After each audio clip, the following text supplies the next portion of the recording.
Déjà à l'Onia 5, toute la délégation composée par les membres de la synergie, dirigée par le général-major Mayani.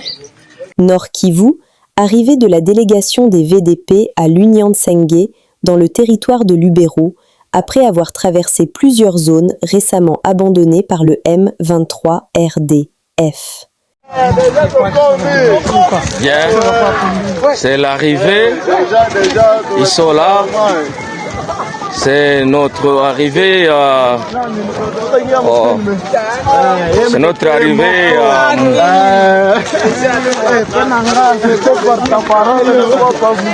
c'est notre arrivée à l'Unyasenge,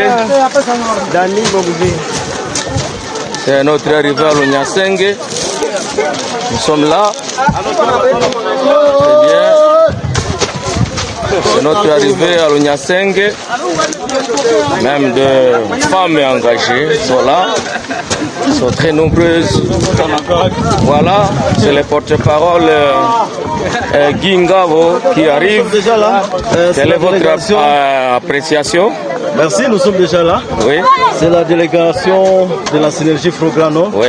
Dirigé par le général-major Mayani, oui. Au revers de Katundu, nous sommes déjà à l'Unyasenge. Très bien. Pour une mission très noble, celle de renforcer la morale de nos troupes VDP qui sont sur le terrain. Merci.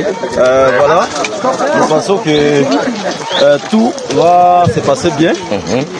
Nous pensons que la population, nous allons prendre un moment favorable pour discuter de la question. Merci, c'est le T5 de la synergie avec l'ADEM log de la synergie. Le commandant lui-même arrive, c'est le général Mayani. Safari imepita namna gani? Safari imepita salama. Tumeongozwa na Mwenyezi Mungu pamoja na wakoko wetu tumefika salama. Amen. Asante, c'est le conducteur de notre grande pirogue. Jina nini? Nani? Kasereka Mfunga Pesca. Très bien. Safari imepita namna gani? Unafikisha wazalendo hapa Lunyasenge. Je, hapa kukamata kwa nguvu. Na wewe una contribuer sawa mzalendo. Très bien, asante sana. Asante, tunashukuru. Merci. La délégation des VDP, Wazalendo, conduite par le général autoproclamé Germain Mayani, poursuit une mission d'inspection sur les axes Kipepe, Vukununu et Talia. Selon la cellule de communication des VDP, cette tournée vise à évaluer les opérations menées sur le terrain, renforcer le moral des combattants et consolider la collaboration entre les FARDC, les VDP et la population civile. Déjà à l'Onia 5, toute la délégation composée par les membres de la synergie, dirigée par le général-major Mayani, vient d'atterrir à l'Onia 5, comme vous pouvez le constater, juste pour une mission d'évaluer les activités, mais aussi remonter le moral et la morale de ces troupes qui se trouvent à l'Onia 5. Signalons que c'est après le retrait des M23 qui faisait la loi dans cette entité que la synergie vient d'atterrir à l'Onia 5.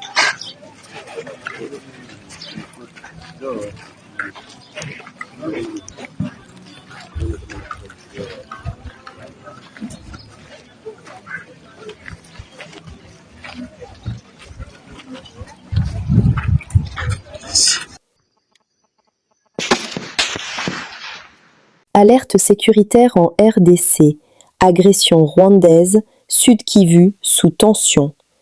Depuis 6 heures de ce samedi 2 mai 2026, l'armée rwandaise et ses alliés ont lancé une attaque violente contre les positions des Wazalendo, FARDC, à Lwiro, près de Katana, territoire de Kabaré.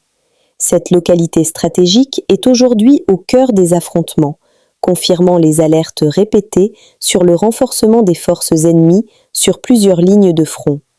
Ce que nous craignons est en train de se produire. Une offensive coordonnée qui pourrait s'étendre à plusieurs zones du pays. Selon des sources locales, Lwiro est actuellement le théâtre d'échanges de tirs nourris, plongeant la zone dans une situation de haute dangerosité pour les civils.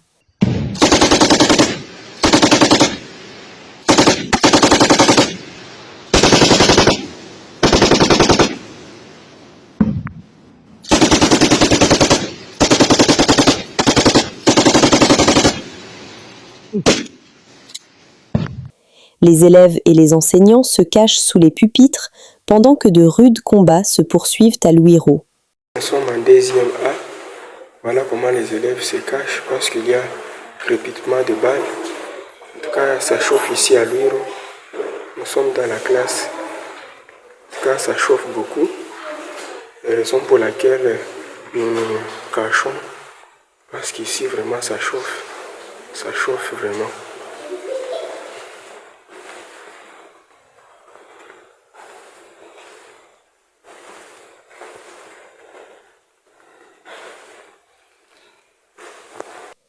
Mwenga Chabunda, la réjouissance de la population de Mugushwa après la mise hors état de nuire d'un colonel Muzalendo qui s'est illustré par l'érection des barrières et rançonnement de la population, freinant ainsi les activités économiques et la mobilité. Vive FARDC et VDP.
Ituri.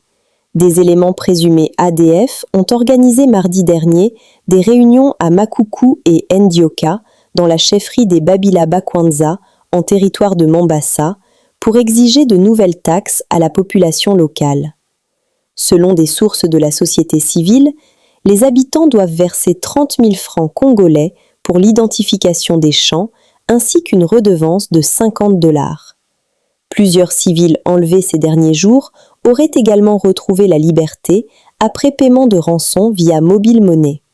Cette situation survient malgré les opérations conjointes FARDC-UPDF qui ont affaibli plusieurs réseaux de financement et de ravitaillement des ADF dans la région.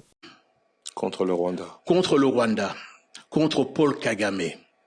C'est celui qui a fait condamner et fait mettre des sanctions contre le Rwanda.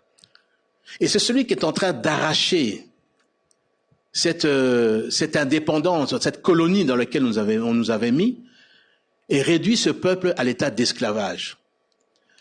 Les générations futures reconnaîtront son passage à la tête de ce pays. Parce qu'il y a eu d'autres peuples dans le monde, je ne parle pas du peuple, qui ont connu également cet état d'esclavage, jusqu'au moment où ils ont été libérés par un homme que vous connaissez le nom, Moïse. Je ne veux pas comparer ce qui est comparable, mais je vous dis que Félix Tshisekedi, aujourd'hui, vous allez rigoler de ce que je veux dire, mais il est en train de jouer un rôle important dans l'extraction de ce pays entre les mains du régime rwandais. Pourquoi Hippolyte Kagame n'a jamais cherché à condamner le Rwanda? Pourquoi il n'a jamais essayé même d'obtenir des sanctions? Pourquoi il n'a pas pu mener les démarches pour sortir de l'embargo au niveau des armes? Pourquoi il s'est tu contre l'agression rwandaise? C'est toutes des questions. Pourquoi? Je vais vous répondre. Parce que c'était un agent de l'armée rwandaise au service de son commandant suprême qui était Paul Kagame pendant les 18 ans. J'espère que vous avez les preuves, parce que ce que vous dites maintenant est officiel. J'espère que vous avez les preuves de tout ce que vous annonciez. Retour à une émission où vous accusiez déjà notamment Moïse Katumbi en 2023. Vous disiez... Depuis le ciel des Kanyamaka cessé, une signature nouvelle se dessine dans le paysage. l'hôpital Mama Denise Nyakero Tshisekedi. Au milieu des terres qui nourrissent la nation, cette infrastructure moderne capte le regard. Ici, au cœur de la plus grande ferme agricole du pays et centre de formation par excellence, une vision a pris forme. Celle d'un développement qui ne se limite pas à produire, mais qui protège et valorise la vie humaine. Connu de tous, Kanyama-Kasese s'incarne déjà la discipline, la transformation et la performance. Et sur instruction du commandant suprême Félix Antoine Tshisekedi Tshilombo, l'arrivée de cet hôpital vient renforcer cette dynamique avec une dimension essentielle, la santé, une alliance stratégique entre production, formation et bien-être. À mesure que la caméra se rapproche, l'infrastructure révèle sa logique, un espace conçu pour répondre efficacement aux réalités du terrain. Avec une capacité d'accueil de 85 lits, dont 3 chambres VIP, l'hôpital Mama DNT de Kanyama-Kasese s'impose déjà comme l'un des plus grands hôpitaux du Grand Katanga et sans détour, le mieux équipé de la province du Haut-Lomami. Maternité, médecine interne, hospitalisation, chirurgie, une offre de soins complète, pensée pour répondre aux besoins essentiels, comme au cas le plus exigeant. Le plateau technique est à la hauteur, un scanner des dernières générations à 128 coupes, des services de radiologie et d'échographie performants. Ici, la technologie est mise au service d'une seule priorité, soigner avec précision. Entièrement digitalisé, l'hôpital ouvre une nouvelle ère. Les résultats d'imagerie peuvent être interprétés tant à Kinshasa qu'à l'étranger. 2 blocs opératoires, 3 laboratoires, des capacités renforcées pour garantir des diagnostics fiables et des interventions maîtrisées. Au-delà de la performance technique, ce projet porte une histoire forte. L'hôpital a été entièrement construit par d'anciens Kuluna, aujourd'hui devenus bâtisseurs de la nation. Une transformation qui donne à cette infrastructure une valeur humaine singulière. Équipé par la fondation Lona de la distinguée première dame Denise Nyakero Tshisekedi, l'hôpital porte son nom, symbole d'un engagement concret en faveur du social. Les travaux, lancés en octobre 2024, se sont achevés en avril 2026, 1 an et 6 mois pour transformer une vision en réalité. Initialement conçu pour les agents, cadres et bâtisseurs du service national, l'établissement est aujourd'hui ouvert à toute la population. Derrière cette transformation, il y a une méthode et une volonté, celle des hommes de terrain, qui avancent avec clarté et détermination. Le lieutenant-général Jean-Pierre Kassongo Kabouik incarne cette dynamique en mettant en œuvre avec précision et constance la vision du président de la République. Et la transformation ne s'arrête pas là. À quelques pas d'ici, la cité moderne Mandala complète ses dispositifs. Érigée en seulement 12 mois, elle comprend 24 appartements, 72 chambres entièrement équipées, une vaste salle de réunion, un bureau du président de la République et un restaurant gastronomique. Un cadre conçu pour accueillir les grandes rencontres nationales, conseils des ministres, conférences des gouverneurs et autres. Dans les prochains jours, l'hôpital Mama Denise Nyakero Tshisekedi de Kanyama-Kasese sera inauguré par le couple présidentiel qui pourrait à l'occasion joindre l'acte à la vision en lançant la vaste récolte de maïs de la saison 2025-2026.